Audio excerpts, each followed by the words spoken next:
For now, we're zooming in on one of the major sticking points between the U.S. and China. Of course, that's rare earths.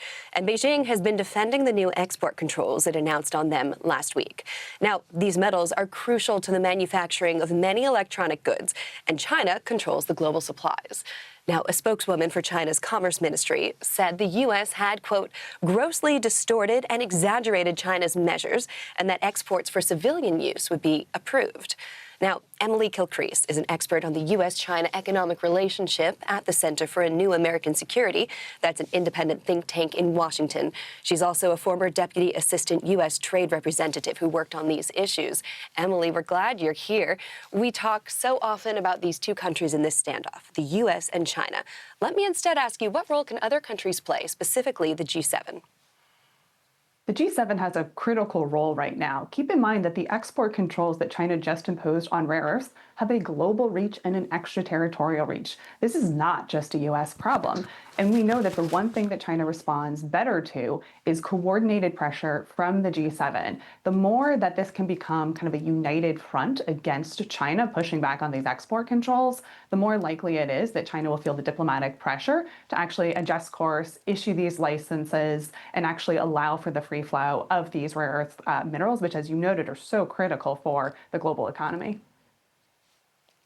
Emily, this is a story that touches so many fronts. Consumers who are used to cheaply priced goods coming into the U.S. from China, also the national security component on technology imports and exports. With all of that in mind, what's the best case scenario to how this ends?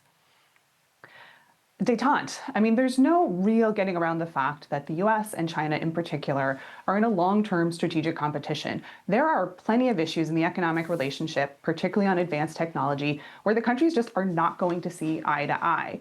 But the key is, can there be some stability that leaders can find in the relationship? Both sides are going to continue to de-risk. Other countries in the G7 are also de-risking. That includes Europe, which just imposed its own tariffs on steel coming into the European Union.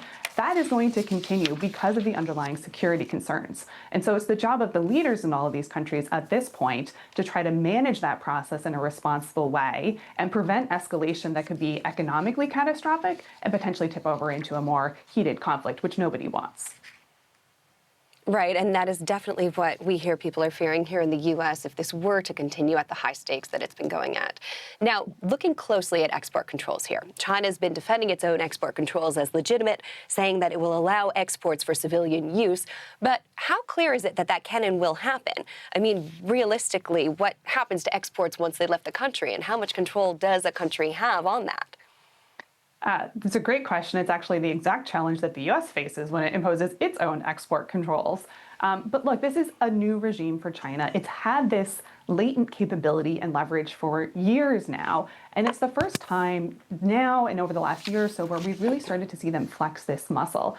It's very much unknown if they're going to have the capability to enforce this, how much they'll issue licenses, how much can they really distinguish an export, particularly once it leaves China, if it's really being used for military or civilian purposes. These are really, really hard compliance questions that they're going to have to grapple with. And we just don't know yet because we haven't seen them do it at this scale previously. They've never done something quite like this before.